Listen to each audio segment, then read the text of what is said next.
குறித்து பேச வேண்டும் என்று ஆவியானவர் நமக்கு உணர்த்தினார். ஆமென்.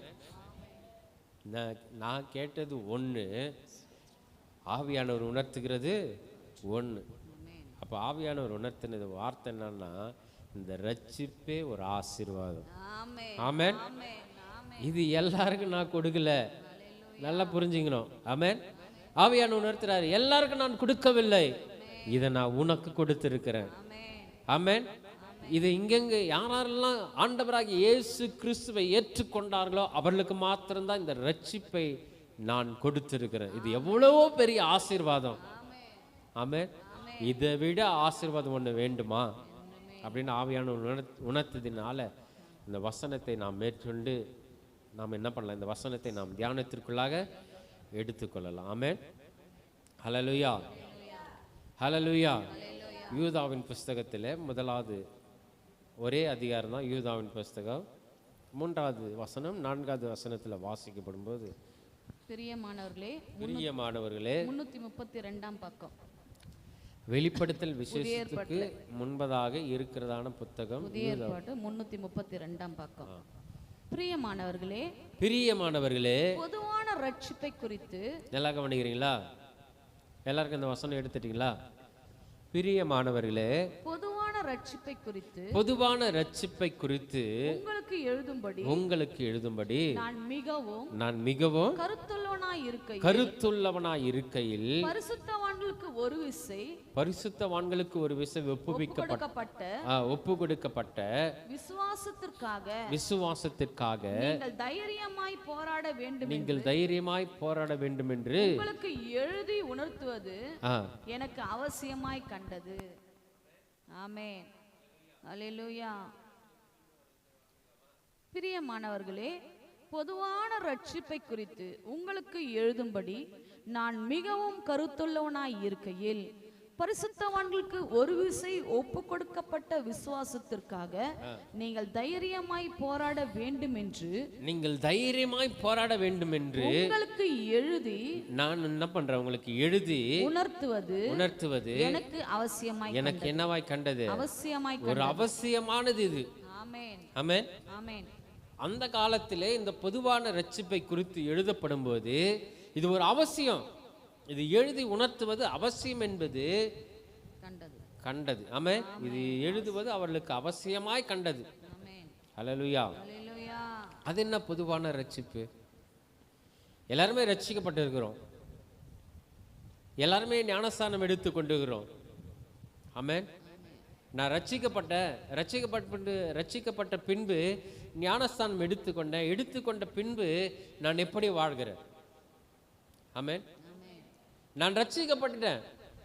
பொதுவான ரட்சிப்பு என்பது எல்லாருக்கும் சமாதானம், அதாவது சமமாய் இருப்பது. அது யாவருக்கும் சமம், யார் வேண்டுமானாலும் வரலாம்.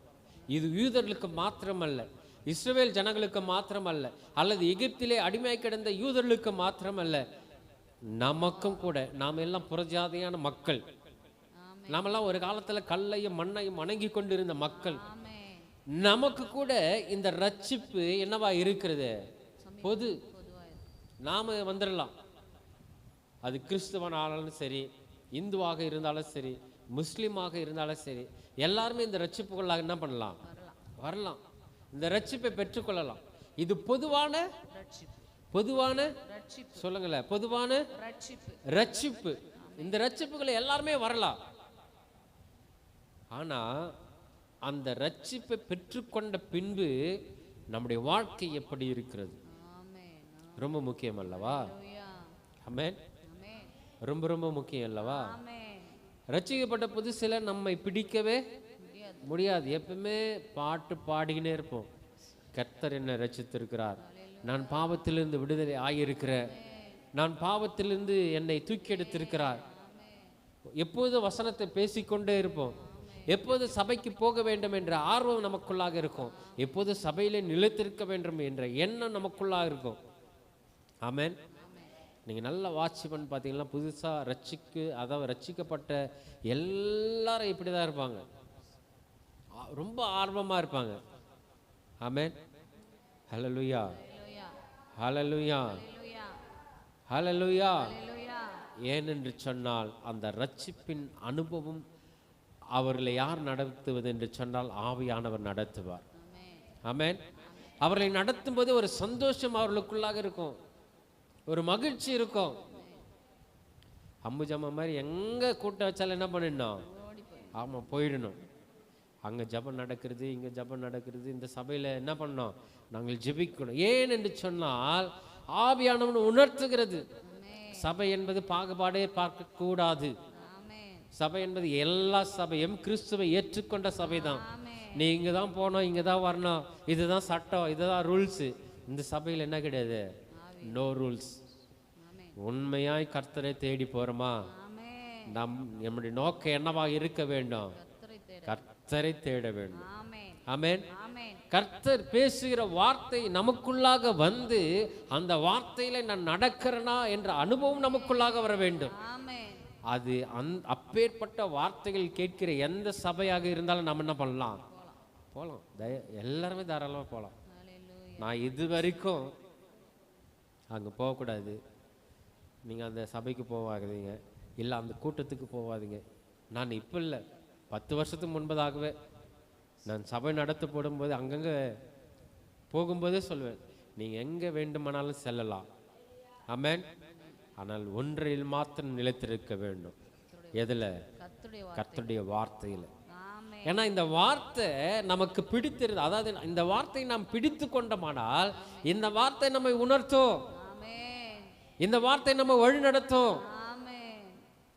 அது பிரசங்கிக்கும் போதே தெரிஞ்சிடலாம் இது தேவனுடைய வார்த்தையா அல்லது பிசாசின் வார்த்தையில இல்ல கள்ள உபதேசமா அப்படி என்பதை நாம் என்ன பண்ணிடலாம்? உணர்ந்துக்கலாம். ஆமென். அப்போ இது சரியா இல்லையா என்பதை நம்ம என்ன பண்ணிடலாம்? ஏன்னா வார்த்தை நமக்கு இல்லைன்னா என்ன பண்ணும்? போதிக்குது இல்லையா? இந்த வார்த்தை நமக்குள்ளாக என்ன பண்ணுது? நம்மை நடத்துது இல்லையா? இந்த வார்த்தை நம்மை கண்டிக்குது இல்லையா? இந்த வார்த்தை நம்மை பராமரிக்கிறது அல்லவா? இந்த வார்த்தை நமக்கு என்ன பண்ணும்? இது தவறான வார்த்தை, இதுல நீ என்ன பண்ணாத. ஆமா, போகக்கூடாது. ஹல்லேலூயா, ஹல்லேலூயா. எத்தனையோ வாலிப பிள்ளைகள் கூட நான் சொல்லுவேன், நான் அங்கே போகிறேன், இங்கே போகிறேன், எங்கே வேண்டுமானாலும் போ, ஆனால் உன்னுடைய வாழ்க்கை என்னவா இருக்க வேண்டும்? சாட்சியாக இருக்கணும், பரிசுத்தமுள்ள வாழ்க்கையாக இருக்க வேண்டும். ஆமென். நாம் அழைக்கப்பட்டதன் நோக்கமே, ரட்சிப்பு நமக்கு கொடுத்ததன் நோக்கமே பாவத்திலிருந்து விடுதலை. இதுதான் பொதுவான ரட்சிப்பு. ஆமென். ரட்சிக்கப்பட்டோம் அப்படின்னு சொல்லிடலாம், ஆனால் எந்த ரட்சிப்புக்குள்ளாக நாம் இருக்கிறோம் என்ற உணர்வு நமக்கு தெரிந்ததானே. ஹல்லேலூயா, ஹல்லேலூயா. இந்த பொதுவான ரட்சிப்பு என்பது பாவத்திலிருந்து விடுதலையாக்கி நம்மை எங்க கொண்டு வந்து நிறுத்தும்? கர்த்தருடைய சமூகத்தில். ஆமென், ஹல்லேலூயா. ஒரு காலத்தில் உளையான சேற்றில் கிடந்தோம், ஒரு காலத்தில் பாவத்தில் கிடந்தோம், ஒரு காலத்தில் கர்த்தரை அறியாமல் கிடந்தோம். ஆனால் யாரோ ஒருவர் நமக்கு சத்தியத்தை சொல்லி நற்செய்தி அறிவித்து அந்த அறிவிப்பின் மூலமாக ஓ கர்த்தர் என்று ஒருவர் இருக்கிறார், இயேசு கிறிஸ்து என்று ஒருவர் இருக்கிறார், அவருடைய இரத்தத்தின் மூலமாக நமக்கு என்ன உண்டு? பாவ மன்னிப்பு உண்டு. அதனால அந்த பாவத்தின் வல்லமையிலிருந்து நம்மை ரட்சித்து மீட்டெடுக்க ஒருவர் இருக்கிறார் என்ற உணர்வு நமக்குள்ளாக வந்து என்ன பண்றோம்? கர்த்தருடைய சமூகத்தில் வந்து சேர்றோம். ஆமென், ஹல்லேலூயா. அதனால்தான் ரோமருக்கு எழுதுகிற நிருபத்தில் 1ஆவது அதிகாரம் 16வது வசனத்தில் சொல்லப்படுகிறது, கிறிஸ்துவின் சுவிசேஷத்தை குறித்து நீங்க என்ன பண்ண மாட்டீங்க? ரோமர் 1:16. கிறிஸ்துவின் சுவிசேஷத்தை குறித்து நான் வெட்கப்படேன், முன்பு யூதரிலும் பின்பு கிரேக்கரிலும் விசுவாசிக்கிறவன் எவனோ அவனுக்கு ரட்சிப்பு உண்டாவதற்கு. பாத்தீங்களா? அவருக்கு யூதர் என்றும் கிடையாது, கிரேக்கர் என்றும் கிடையாது, தமிழன் என்றும் கிடையாது, ஆங்கிலேயர்கள் என்றும் கிடையாது. வேதத்தில் சொல்லப்படுது அவர் யூதன் என்றும். வசனத்தை வாசிங்களா? முன்பு யூதரிலும் பின்பு கிரேக்கரிலும் விசுவாசிக்கிறவன் எவனோ அவனுக்கு என்ன பண்றான்? இதுதான் பொதுவான ரட்சிப்பு. அப்போ எல்லாருமே கர்த்தருடைய வார்த்தையை கேட்குறாங்க, ஆனா அவர்களுக்குள்ளாக என்ன இல்லை? என்ன இல்லை? விசுவாசம் இல்லை, நம்பிக்கை அல்ல. நம்பிக்கை இல்லாததுனால அவர் என்ன பண்றாரு? கேட்டோம் ஏற்றுக்கொள்ள மாட்டேன்றாங்க. தங்களுடைய சொந்த அறிவினால அவர்கள் தேவன் என்று அறிந்தும் தேவனை என்ன பண்ணல? மகிமைப்படுத்தவில்லை. ஆமென், ஹல்லேலூயா, ஹல்லேலூயா. இதுதான் பொதுவான ரட்சிப்பு. இந்த ரட்சிப்பை நாம் பெற்றுக்கொண்ட நாம, இந்த ரட்சிப்பை பெற்றுக்கொண்ட நமக்கு எப்படி வாழ்ந்து கொண்டிருக்கிறோம்? ரட்சிக்கப்பட்டு ஞானஸ்தானம் எடுத்த பின்பு வாழ்கின்ற வாழ்க்கை வேற இருக்கிறதா, அல்லது அதே பழைய வாழ்க்கை நமக்குள்ளாக இருக்கிறதா? ஆமென். இது என்ன ரட்சிப்பு? என்ன ரட்சிப்பு? இது எல்லா ரட்சிப்புக்கும் பொது. பாவத்திலிருந்து விடுதலை ஆக்கக்கூடிய ரட்சிப்பு தான் பொதுவான ரட்சிப்பு. ஏன்னா வேதம் சொல்லுகிறது, அவரால் இன்றி வேறொருவராலும் ரட்சிப்பு இல்லை. ஆண்டவராகிய இயேசு கிறிஸ்துவின் மூலமாக மாத்திரம்தான் இந்த ரட்சிப்பு நமக்கு கொடுக்கப்படுகிறது. ஹல்லேலூயா. அப்போஸ்தலர் நடபடியின் புஸ்தகத்தில் 4வது அதிகாரத்தில் 12வது வசனத்தில் சொல்லப்படுகிறது, அவராலே இன்றி வேறொருவராலும் ரட்சிப்பு இல்லை. வேறொருவராலும் கிடையாதா? ரட்சிப்பு இல்லை. நாம் ரட்சிக்கப்படும்படிக்கு வானத்தின் கீழெங்கும் மனுஷர்களுக்குள்ளே அவருடைய நாமமே அல்லாமல் வேறொரு நாமம் நமக்கு கட்டளையிடப்படவும் இல்லை. ஆமென். அப்போ இந்த உலகத்தில் நான் பாவத்திலிருந்து தனியாக சபைக்கே வராத நான் தனியாக என்ன பண்ணுறேன்? வாழ்ந்துடுவேன் அப்படின்னு ஒரு சிலர் என்ன பண்ணலாம்? நினைக்கலாம். ஆனால் ரட்சிக்கப்பட்ட எங்கே தான் வரணும்? ஆமாம். எந்தெந்த ஊரில் சபை இருக்கிறதோ, எந்தெந்த பட்டணத்தில் சபை இருக்கிறது, எந்தெந்த ஊழியர் நம்மை தாங்குகிறார்களோ ஜெபத்தில், ஆமென், தாங்கி கொண்டு இருக்கிறாரோ அந்த சபைக்கு கர்த்தர் நம்மை ஏவி எங்கே கொண்டு போகிறாரோ அந்த சபைக்கு நம்ம என்ன பண்ணணும்? போகிறவர்களாக இருக்கு. ஹல்லேலூயா, ஹல்லேலூயா. இது முதல் அனுபவம். ஆமென். இந்த ரட்சிப்பு என்பது முதல் அனுபவம். ஏன்னா நம்மை நாமே நிதானித்து சோதித்து என்ன பண்ணோம்? பார்க்கணும். இப்போ நமக்கு ஏதாச்சும் உடம்புல ப்ராப்ளம்னாக்கா எங்கே போவோம்? டாக்டர் கிட்ட போவோம். டாக்டர் எங்கே அனுப்புவார்? எங்கே அனுப்புவார்? ஏன்னா டாக்டருக்கே என்ன பண்ணாது? தெரியாது. நமக்கு என்ன ப்ராப்ளம்னு தெரியாது. டாக்டரு ஒரு மிஷின் கிட்ட அனுப்புவார், ஸ்கேன் பண்ணி பார்க்கணும். ஆமென். அந்த மிஷின் என்ன பண்ணணும்? நம்மளை ஸ்கேன் பண்ணணும். தலை முதல் பாதம் வரைக்கும் ஸ்கேன் பண்ணணும். நம்ம என்ன ப்ராப்ளத்துக்கு வரோமோ அந்த ப்ராப்ளத்துக்காக தான் என்ன பண்ணுவாங்க? ஸ்கேன் பண்ணுவாங்க.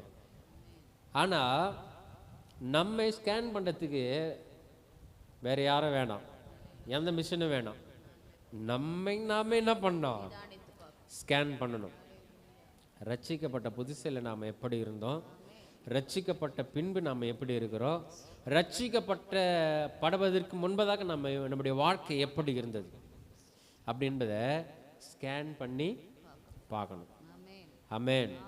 ஹல்லேலூயா, ஹல்லேலூயா, ஹல்லேலூயா. ஏன் என்று சொன்னால் நாம் ஒரு இடத்திற்கு புறப்பட்டு போகிறோம். மனுஷருக்கு முன்பதாக நாம் எப்படி ஒன்றா நடந்து கொள்ளலாம், அப்படியே பரிசுத்தவான்கள் மாதிரி நடந்து கொள்ளலாம். வெள்ளை ட்ரெஸ்ஸு, வெள்ளை தொப்பி போட்டு நான் பரிசுத்தமானவன் என்பதை காண்பித்துக் கொள்ளலாம். ஆனால் உள்ளத்திற்குள்ளாக, உன்னுடைய இருதயத்திற்குள்ளாக, என்னுடைய இருதயத்திற்குள்ளாக என்ன வாழ்க்கை வாழ்ந்து கொண்டிருக்கிறோம்? ஆமென். அப்போ பாவத்திலிருந்து ரட்சிக்கப்பட்ட நாம, வேதம் சொல்லுகிறது, ஏசாயா தீர்க்கதரிசன புஸ்தகம் 63வது அதிகாரம் 6வது வசனமா? நான் என் கோபத்திலே இல்ல 33:6.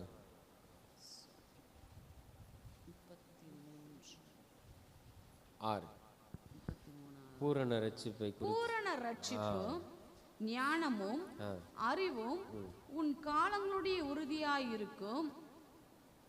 வாசிங்க, அது முதல்ல இருந்து வாசிங்க. கர்த்தருக்கு பயப்படுதலே அதன் பொக்கிஷம். ஆமென். ஆமென். பூரண ரட்சிப்பும். நல்லா சத்தமா வாசிக்கலாமா? பூரண ரட்சிப்பும் பூரண ரட்சிப்போ ஞானமும் ஞானமும் அறிவும் உன் காலங்களுடைய உறுதியாயிருக்கும். உன் காலங்களுடைய உறுதியாயிருக்கும். கர்த்தருக்கு பயப்படுதலே கர்த்தருக்கு பயப்படுதலே அதன் பொக்கிஷம். அதன் பொக்கிஷம். அதன் பொக்கிஷம். பொக்கிஷம். ஆமென். ஆமென். ஆமென் சொல்லுங்களேன். ஹல்லேலூயா. இங்க வேதத்துல சொல்லப்படுது பூரண ரட்சிப்பும். ஆமென். பொதுவான ரட்சிப்பு பார்த்தீங்களா? ஆமென். அது என்ன ரட்சிப்பு? எல்லாருக்கும் கிடைக்கும். சொல்லுங்களேன். 1க்கு 4 தடவை சொன்னேன் நான். ஹல்லேலூயா. பொதுவான ரட்சிப்பு என்பது எதை குறிக்கிறது? பாவத்திலிருந்து விடுதலை. பாவத்திலிருந்து விடுதலை. ஆமென். நாம ரட்சிக்கப்படுறது எதனால ரட்சிக்கப்படுறோம்? ஏன்னா நம்ம வாழ்க்கையை நம்ம சோதித்து பார்க்கணும். இது நம்முடைய வாழ்க்கை அல்ல. நல்லா கவனிக்கிறீங்களா? நம் பாவத்திலே வாழ்வது நம்முடைய வாழ்க்கை அல்ல. அதற்கு மாறாக கர்த்தர் நமக்கு ஏதோ ஒன்று வைத்திருக்கிறார். ஆமென். ஆமென். ஆமென். அதை நாம் பின்பற்ற வேண்டும் என்று சொல்லிதான் நாம் பொதுவான ரட்சிப்புக்குள்ளாக வரோம். இந்த பொதுவான ரட்சிப்புக்குள்ளாக பாவத்திலிருந்து விடுதலை ஆகி வரப்படும் போது இங்கே ஏசாயா தீர்க்கதரிசி எழுதுகிறாரு, பூரண ரட்சிப்பும் ஞானமும் அறிவும் உன் காலங்களுடைய உறுதியாயிருக்கும். உன் காலங்களுடைய உறுதியாயிருக்கும். நம்முடைய காலத்தின் உறுதி பூரண ரட்சிப்புகளாக வச்சிருக்கிறேன்னு சொல்றாரு. ஆமென். ஆமென் சொல்லுங்களேன். ஆமென். ஏன்னா பொதுவான ரட்சிப்பை பெற்றுக்கொண்ட நாம பூரண ரட்சிப்புகளாக நடக்கணும். ஆமென். அல்லேலூயா. ஹல்லேலூயா. அது எப்படி காண்பிக்குதா? நம்முடைய காலங்களுடைய கரத்துல உறுதியா இருக்குதுதான். ஆமென். நம்முடைய காலங்களுடைய உறுதியா இருக்கிறது என்னன்னு சொன்னா கர்த்தருக்கு பயப்படுதலே அதன் பொக்கிஷம். ஆமென். ஆமென். ஆமென். அப்ப பூரண ரட்சிப்பு எதை குறிக்குதுன்னா பாவ வல்லமையிலிருந்து ரட்சிப்பை அடைவதற்கு உதவி செய்கிறது. ஆமென். நல்லா கவனிக்கிறீங்களா? முதல்ல இருந்து பாவத்திலிருந்து நம்ம என்ன பண்றோம்? விடுதலை பெறுகிறோம், ரட்சிப்பு அடைகிறோம். ரெண்டாவதா பாவ வல்லமை நம்ம விடவே விடாது. அந்த பாவ வல்லமை நம்ம பிடித்து கொண்டே இருக்கும்.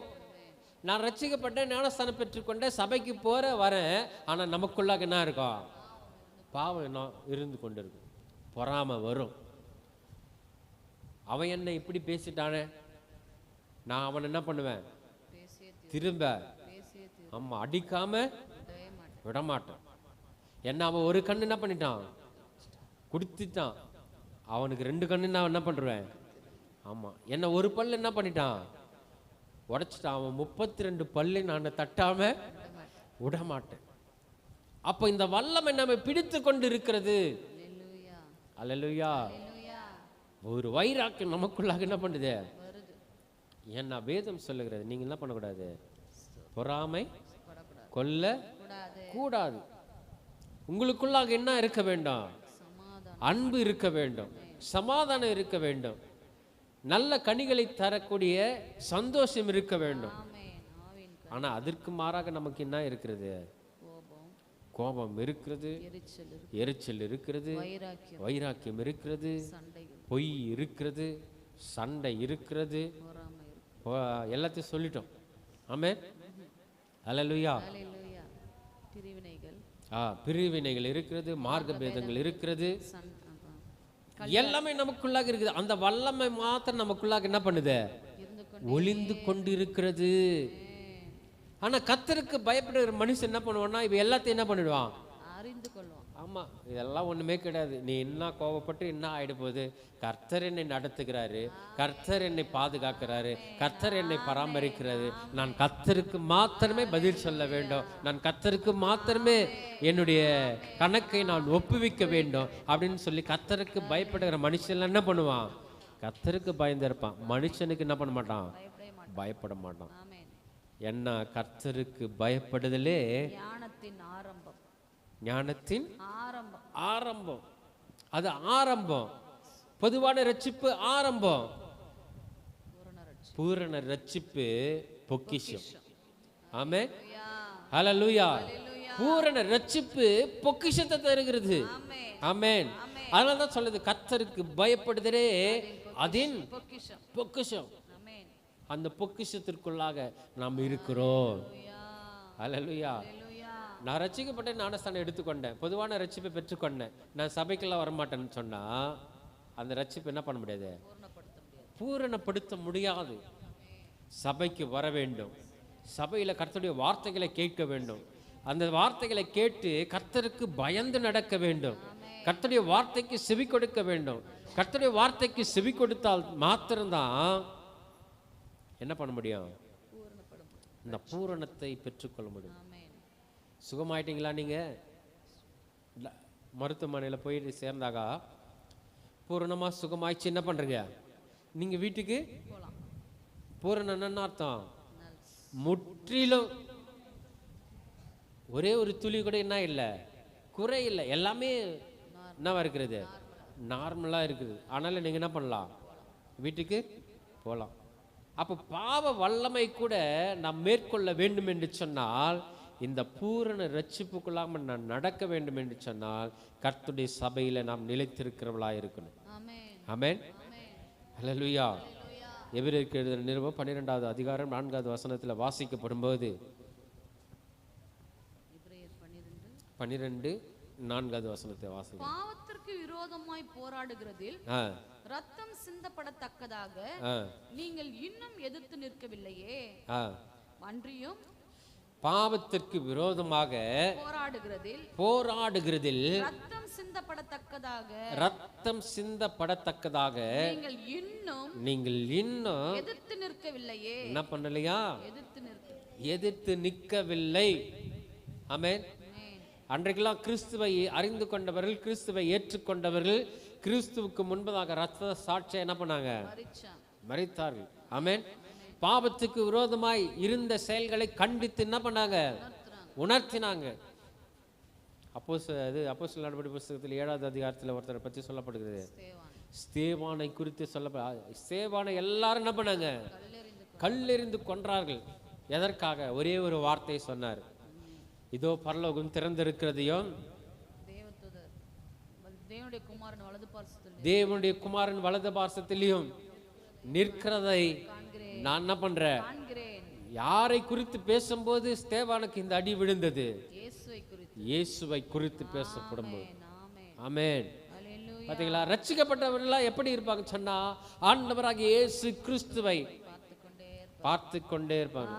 அப்போஸ்தலர் நடபடியின் புஸ்தகத்தில் 7வது அதிகாரத்தில் எத்தனாவது வசனம் அது, 56வது வசனம், கடைசி வசனம் அது. அதோ வானங்கள் திறந்திருக்கிறதையும் மனுஷகுமாரன் தேவனுடைய வலது பார்சத்தில் நிற்கிறதையும் காண்கிறேன். அப்பொழுது அவர்கள் உரத்த சத்தமாய் கூக்குரலிட்டு தங்கள் காதுகளை அடைத்துக் கொண்டு ஒருமனப்பட்டு அவன் மேல் பாய்ந்து அவனை நகரத்துக்கு புறம்பே தள்ளி அவனை கல்லெறிந்தார்கள். பாத்தீங்களா, கர்த்தரோடு கூட இருக்கிறவர்கள் உலகத்துக்கு விரோதமாய் இருப்பார்கள், கர்த்தரோடு கூட வாசம் பண்ணுகிற ஒரு பாவத்திற்கு விரோதமாய் இருப்பார்கள். ஆமென் சொல்லுங்களேன். ஹல்லேலூயா. அதனால தான் எபிரேயருக்கு எழுதின நிருபத்தில் சொல்லப்படுகிறது 12:4 பாவத்திற்கு விரோதமாய் போராடுகிறதில் ரத்தம் சிந்தப்படத்தக்கதாக. இல்ல, அந்த வசனத்தை கம்ப்ளீட் பண்ணுங்க, நீங்க முதல்ல இருந்து வாசிங்க. அதேதான் வாசிங்க. பாவத்திற்கு விரோதமாய் போராடுகிறதில் ரத்தம் சிந்தப்படத்தக்கதாக நீங்கள் இன்னும் எதிர்த்து நிற்கவில்லையே. எதற்காக எதிர்த்து நிற்கணுமா? பாவ வல்லமைக்கு. ஆமென். ஹல்லேலூயா. இந்த பாவ வல்லமையில எதிர்த்து நிற்க வேண்டும் என்று சொன்னால் நம் கர்த்தருக்கு பயப்படுகிற பொக்கிஷத்தில் நிற்க வேண்டும். ஹல்லேலூயா. ஹல்லேலூயா. ஹல்லேலூயா. பிலிப்பியருக்கு அது நிருபத்தில் சொல்லப்படுகிறது 2வது அதிகாரம் 12வது வசனத்தில் வாசிக்கப்படும்போது இப்படி இருக்க, 12வது வசனம், ஆதலால் எனக்கு பிரியமானவர்களே நீங்கள் எப்பொழுதும் கீழ்ப்படிந்திருக்கிறபடியே நீங்கள் எப்பொழுதும். எல்லாரும் எடுத்துக்கொண்டீங்களா? நிறைய பேர் எடுக்கிறாங்க. 271ஆம் பக்கம், 271வது பக்கத்துல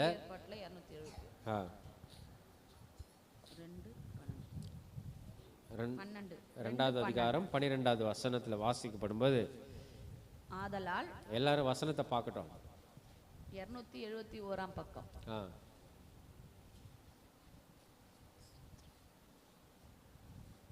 எதிரிங்களா? 271 271 பக்கம்.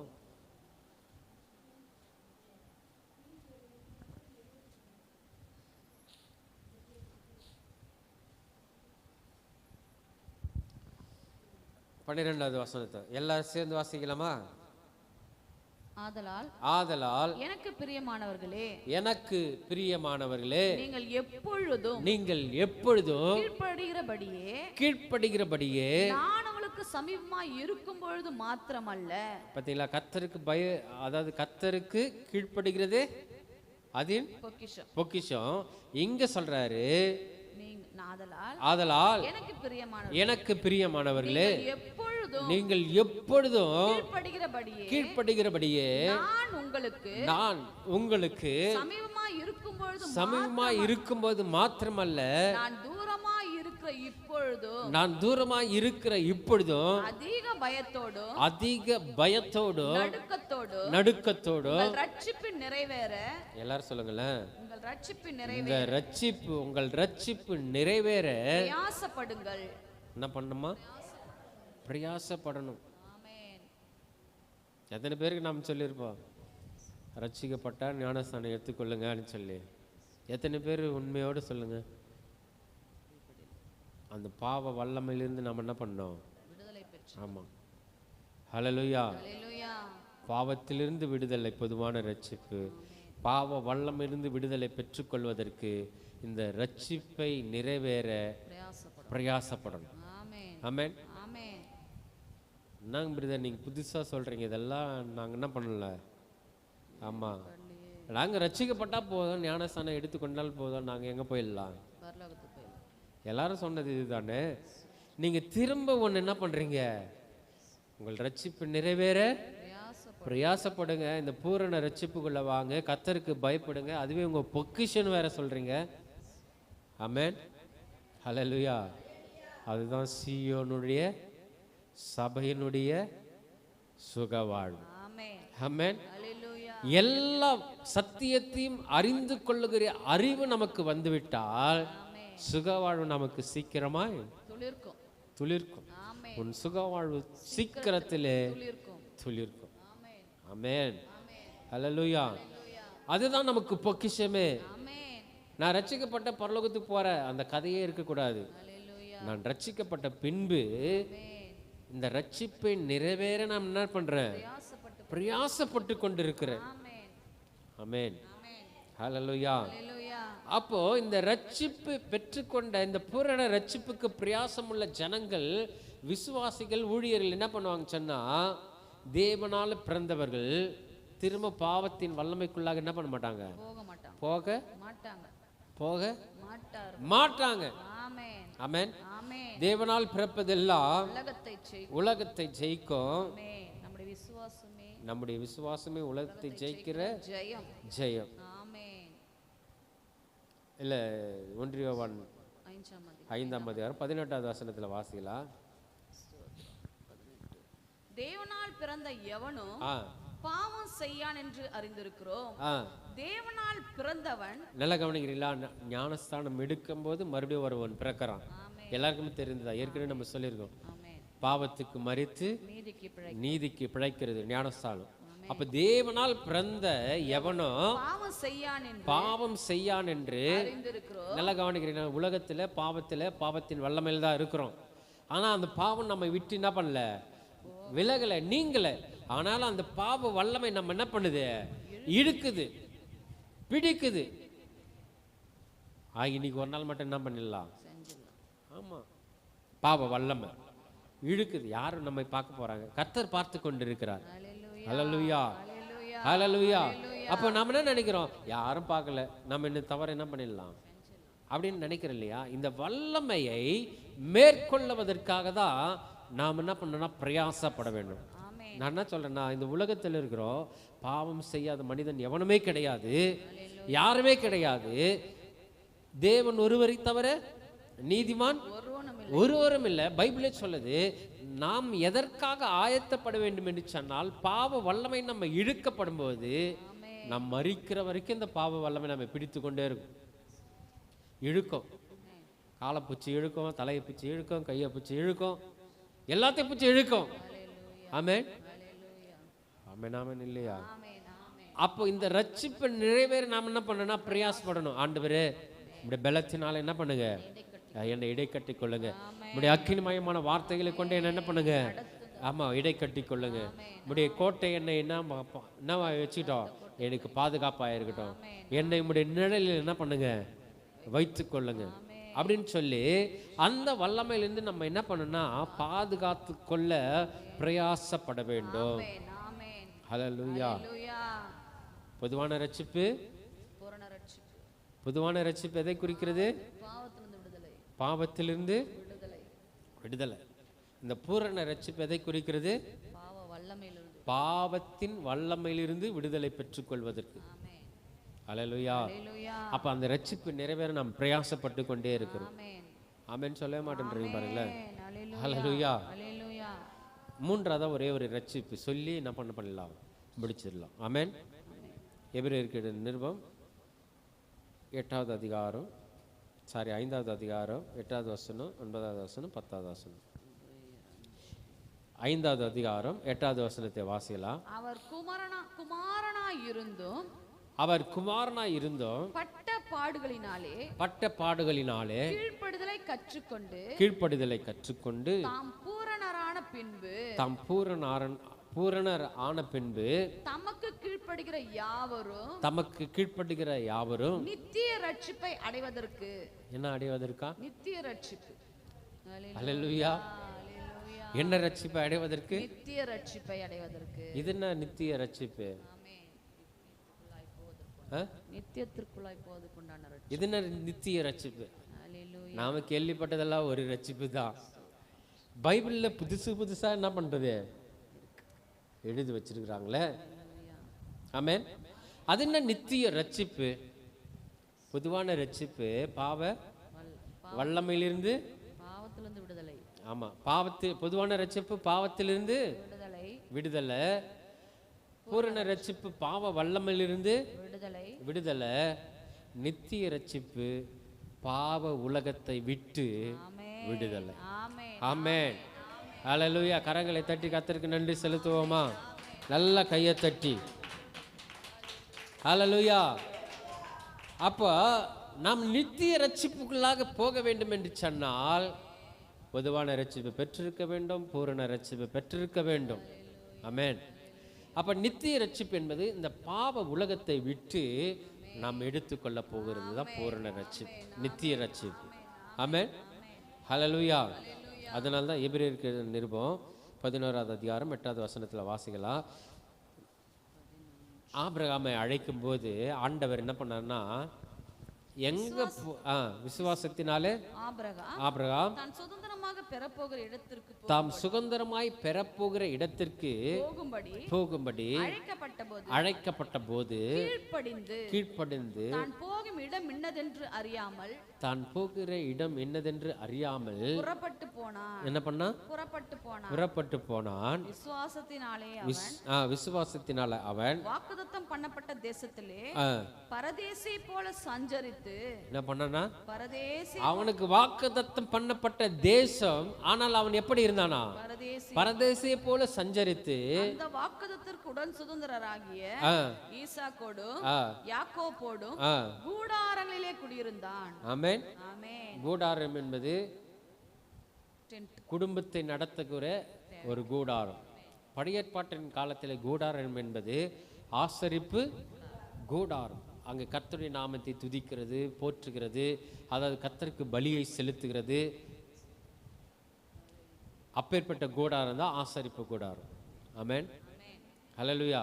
நான் இந்த வசனம் எதற்காக சொல்றேன்னா, ஆபிரகாமை அழைக்க போகும்போது தான் போகிற இடம் என்னதென்று என்ன பண்ணனா? அறியவே இல்லை, தெரியவே இல்லை. ஆனா என்ன பண்ணிட்டான்? புறப்பட்டு போயிட்டான். ஆனா உங்களுக்கு எனக்கு தெரியும், நாம போக போற இடம் எது? பரம எருசலேம். ஆமென். ஆமென் இல்லையா? ஹல்லேலூயா. ஹல்லேலூயா. பரம எருசலேமுக்கு உடனெல்லாம் எடுத்துக்கொள்ளப்பட முடியாது. அதுக்காக ஒரு வரிசை இருக்குது, அதுக்காக ஒரு காத்திருப்பு இருக்கிறது. ஆமென். கர்த்தருடைய இரண்டாவது வருகை வர வேண்டும். கர்த்தருடைய இரண்டாவது வருகையில் கர்த்தர், அதாவது ஆண்டவராக இயேசு கிறிஸ்து மத்திய ஆகாயத்தில் வந்து நிற்கப்படும் போது கிறிஸ்துவுக்குள்ளாக மரித்தவர்கள் முதலாவது என்ன பண்ணாங்க? எழுந்திருக்கப்பட வேண்டும். இரண்டாவதாக உயிரோட பரிசுத்தவான்களாய் மாறுகிற, அதாவது பரிசுத்தமாக இருக்கிற நாமும் என்ன பண்ணோம்? மறுரூபமாக்கப்படணும். டக்குன்னு எடுத்துட மாட்டார் கர்த்தர். நம்ம என்ன பண்ணோம்? இந்த சரீரத்தை விட்டு மறுரூப சரீரம் அடைய வேண்டும். அடைந்த உடனே இரண்டாவது வரிசையில் முதலாவது கிறிஸ்துக்குள்ள மரித்தவர்கள், இரண்டாவது மறுரூபமாக்கப்பட்ட நாம எடுத்துக்கொள்ளப்படும் போது கைவிடப்பட்ட ஜனங்கள் இருக்கிறாங்க, கைவிடப்பட்ட மக்கள் இருக்கிறாங்க. கைவிடப்பட்ட மக்களுக்கு மத்தியில், கைவிடப்பட்ட மனவாட்டிகள் மத்தியில் உபத்திரவ காலம், மகா உபத்திர காலம் என்ன பண்ணப்படும்? 7 ஆண்டுகள் நடக்கும். 7 ஆண்டுகள் நடந்து முடிந்த உடனே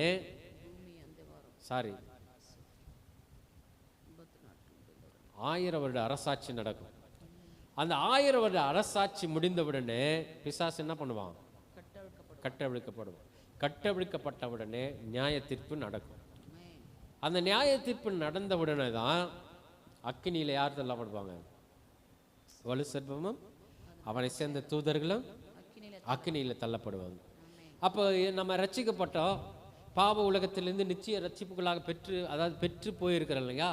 நமக்கு என்னென்ன எந்தெந்த இடம் வைத்திருக்கிறான்னு சொன்னால், புதிய வானம், புதிய பூமி, புதிய எருசலேம். இந்த புதிய பூமியில தான் ஒரு சில கூட்டம் உட்கார வைக்கப்படும். அதை கர்த்தர் வைக்கப்படுற புதிய வானத்தில் உட்கார வைப்பார். ஏன்னா முதலாவது பூமி என்ன பண்ணப்பட்டது? என்ன பண்ணப்பட்டது? தண்ணீரினாலே அழிக்கப்பட்டது. அழிக்கப்பட்டதா இல்லையா? நோவாவின் காலத்தில் முதல் பூமி அழிக்கப்பட்டது. இரண்டாவது பூமியில வாழ்ந்து கொண்டு இருக்கிறோம். இந்த இரண்டாவது பூமியும் அக்கினிக்காக என்ன பண்ணப்பட்டிருக்குது? இரையாக வைக்கப்பட்டிருக்குது. இந்த இரண்டாவது பூமி அழித்து, இதே பூமி தான் அழிக்கப்பட்டு முற்றிலுமாக என்ன பண்ணப்படும்? ஆமா, புதிதாக்கப்படும். அந்த புதிதாக்கப்பட்ட பூமியில கடல் இருக்காது, கடல் இருக்காது, காற்று இருக்காது. மாறாக நித்திய சூரியன் தான் என்ன பண்ணுவாரு? ஆண்டவராக இயேசு கிறிஸ்துவ என்னவா இருப்பாரு?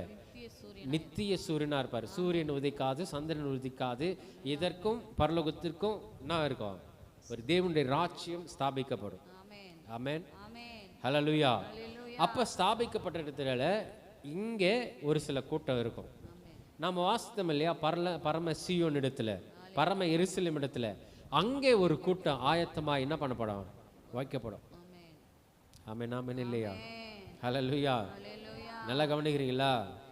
பரலோகத்திற்கு யாருமே என்ன பண்ண முடியாது. ஆமா, பரலோகம் என்பது தேவனுக்கும் தேவனுடைய தூதர்களுக்கும் ஆயத்தமாக்கப்பட்ட இடம். அங்கே ஒரு கூட்டம் போகலாம். பழைய ஏற்பாட்டின் பரிசுத்தவான்கள் புதிய பாட்டை என்ன பண்றாங்க? மோசையின் பாட்டையும் மோசைய பாட்டின் பாட்டை என்ன பண்றாங்க? பாடுறாங்க. ஆட்டுக்குட்டியானே தோய்த்தவர்கள், ரத்தத்தினாலே தோய்த்தவர்கள், ரத்த சாட்சியை மரித்தவர்கள் என்ன பண்ணுவாங்க? அங்கே இருப்பார்கள். ஆமென் சொல்லுங்களேன். அப்ப ரத்த சாட்சியை மரித்தவர்கள் என்ன பண்ணுவாங்க? அங்கே இருப்பாங்க. அங்க ஒரு பரலோகத்தில் இருப்பாங்க. அப்போ இவ்வளவு காரியம் இருக்கிறது. இவ்வளவு காரியத்துல எது முக்கியமா இருக்குன்னு சொன்னா ரட்சிப்பு. ஆமென். இதுதான் நமக்கு கொடுக்கப்பட்ட ஒரு ஆசீர்வாதம். இந்த ஆசீர்வாதத்திற்குள்ளாக நாம் பிரவேசிக்க வேண்டுமானால் ரட்சிப்பு ரொம்ப ரொம்ப ரொம்ப முக்கியம். நான் ரட்சிக்கப்பட்ட அப்படின்னு சொல்லிட்டு யாரும் என்ன பண்ண முடியாது, ஈஸியாக சொல்லிட முடியாது.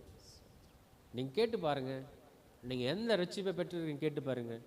பூரண ரட்சிப்பை பெற்றிருக்கிறீங்களா? பூரண ரட்சிப்பை பெற்றுக்கொண்ட பின்பு நித்திய ரட்சிப்புக்குள்ளாக நீங்கள் ஆயத்தமாக இருக்கிறீங்களா கேட்டு பாருங்க. புதுசாக இருக்குதே அப்படின்னு சொல்லுவாங்க. கர்த்தர் நம்மை நடத்துகிற விதம் அற்புதமாக இருக்கிறது. ஹல்லேலூயா, ஹல்லேலூயா. அதனால தான் 1 பேதுரு புஸ்தகத்தில் 1ஆவது அதிகாரம் 5வது வசனத்தில் சொல்லப்படுது, கடைசி காலத்திலே வெளிப்பட ஆயத்தமாக்கப்பட்டிருக்கிற ரட்சிப்புக்கு ஏதுவாக விசுவாசத்தை கொண்டு பலத்தினாலே காக்கப்பட்டுக்கிற உங்களுக்கு தேவனுடைய பலத்தினாலே காக்கப்பட்டு காக்கப்பட்டு கொண்டிருக்கிறோம். நாம நினைக்கலாம் நாம யார தனியால நினைக்கலாம், இல்ல, நீங்களும் நானும் தேவனாலே காக்கப்பட்டு கொண்டிருக்கிறோம். ஆமென். நாம சொல்லவே மாட்டேன். ஆமென். ஹல்லேலூயா. ஹல்லேலூயா. நீங்களும் நானும் காக்கப்பட்டு தனியாலே அல்ல அல்ல, பரமசேனையின் ஆமென். தேவனாகிய கர்த்தரே நம்மோடு கூட என்ன பண்றாரா? இருக்கிறார். ஆமா, காக்கப்பட்டு கொண்டிருக்கிறோம். ஆமென். தேவனாலே காக்கப்பட்டு கொண்டிருக்கிறோம். தேவ ஆவியானவர்களாலே காக்கப்பட்டு கொண்டிருக்கிறோம். கர்த்தராகிய இயேசு கிறிஸ்துவின் ரத்தத்தினாலே காக்கப்பட்டு கொண்டிருக்கிறோம். ஆமென். ஆமென். அந்த சுதந்திரம் எங்க வைக்கப்பட்டிருக்கிறதா? பரலோகத்தில் வைக்கப்பட்டு. பரலோகத்திலே வைக்கப்பட்டு. ஆமென். ஆமென். ஆமென். ஹல்லேலூயா. ஹல்லேலூயா. அழகா சங்கீதத்தில் வாசித்தோம் இல்லையா? 2வது வசனம் 110 2வது வசனத்தில் வாசிக்கப்படும். சீயோனிலிருந்து கர்த்தர் என்ன பண்றாரா? செங்கோலை அனுப்புவார். வல்லமையுள்ள செங்கோலை அனுப்புவார். வாசிங்க அந்த வசனத்தை. கர்த்தர் சீயோனிலிருந்து ஆ, உமது வல்லமையுள்ள செங்கோலை அனுப்புவார். வல்லமையுள்ள செங்கோலை அனுப்புவார். நீர் உம்முடைய சத்துருக்களின் நடுவே ஆளுகை செய்யும். நீர் உம்முடைய சத்துருக்கள் நடுவே என்ன பண்ணுங்க? ஆளுகை செய்யும். ஆளுகை செய்யும். ஆமென். அப்போ இங்கே ஆளுகை செய்கிறவர் யாரு? கர்த்தர். ஆமென். சீயோனிலிருந்து செங்கோலை என்ன பண்ணுவாரு? அனுப்புவார். ஆமென். ஆமென். ஆமென். இங்க சத்துருவுக்கு இடம் கிடையாது, மாறாக பரிசுத்தத்திற்கு மாத்திரம்தான் இடம். ஹல்லேலூயா. அப்போ பொதுவான ரட்சிப்பு எதை குறிக்கிறது? பாவத்திலிருந்து விடுதலை. ஒரு நிமிஷம். பொதுவான ரட்சிப்பு எதை குறிக்கிறது? சொல்லுங்க. ஏதோ ஒன்று குறிக்குது. பாவத்திலிருந்து விடுதலை. பூரண ரட்சிப்பு எதை குறிக்கிறது? பாவ வல்லமையிலிருந்து விடுதலை. நித்திய ரட்சிப்பு எதை குறிக்கிறது? பாவ உலகத்தை விட்டு விடுதலை. ஆமென். இந்த ரட்சிப்பை பெற்றுக்கொள்வதற்காக தான் நமக்காக ஒருவர் வந்தார், நமக்காக ஒருவர் அடிக்கப்பட்டார், நமக்காக ஒருவர் ரத்தம் சிந்தினார், நமக்காக ஒருவர் ஆணிகளால் கடவப்பட்டார், நமக்காக ஒருவர் மரித்தார், நமக்காக ஒருவர் அடக்கம் பண்ணப்பட்டார், நமக்காக ஒருவர் உயிரோடு எழுந்தார். அந்த உயிரோடு எழுந்தவரை தான் நம்ம துதித்து கொண்டிருக்கிறோம். இது